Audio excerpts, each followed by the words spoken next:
Embrace the power of knowledge at Sanskriti University, ranked first in most promising university in engineering and management in India. Visit www.sanskriti.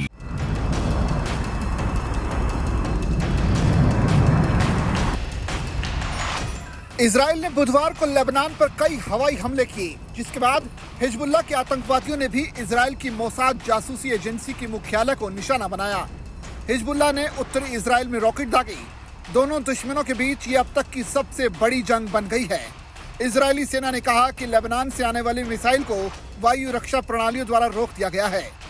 Israeli सैन्य प्रवक्ता नदाव शोशानी ने कहा कि वो इस बात की पुष्टि नहीं कर सकते कि लेबनान के गांव से मिसाइल दागने के समय हिजबुल्लाह का लक्ष्य क्या था। मिसाइल तेल अवीव की ओर जा रही थी। मोसाद मुख्यालय उस क्षेत्र में नहीं है। वहीं ईरान समर्थित हिजबुल्लाह ने कहा कि उसने बुधवार की सुबह तेल अवीव में मोसाद मुख्यालय को निशाना बनाकर मिसाइल दागी थी। हम लेबनान और उसके लोगों की रक्षा करने के लिए लड़ रहे हैं। हिजबुल्लाह ने मंगलवार को अपने 2 प्रमुख कमांडर की मौत के लिए मोसाद को दोषी ठहराया। इजरायली सेना पिछले 1 साल से हिजबुल्लाह के कमांडरों और लेबनान के अंदर जहां उनके हथियार रखे हैं उन्हें निशाना बना रही है। वहीं हिजबुल्लाह भी इजराइल पर लगातार रॉकेटों की बौछार कर रहा है।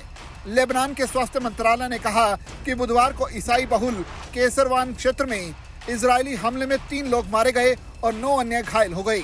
बता दें कि पिछले अक्टूबर में इजराइल और फिलिस्तीन आतंकवादी समूह हमास के बीच इजराइल की दक्षिणी सीमा पर गाजा पट्टी में युद्ध छिड़ने के बाद इजराइल लेबनान सीमा क्षेत्र में लगभग प्रतिदिन गोलीबारी शुरू हो गई थी।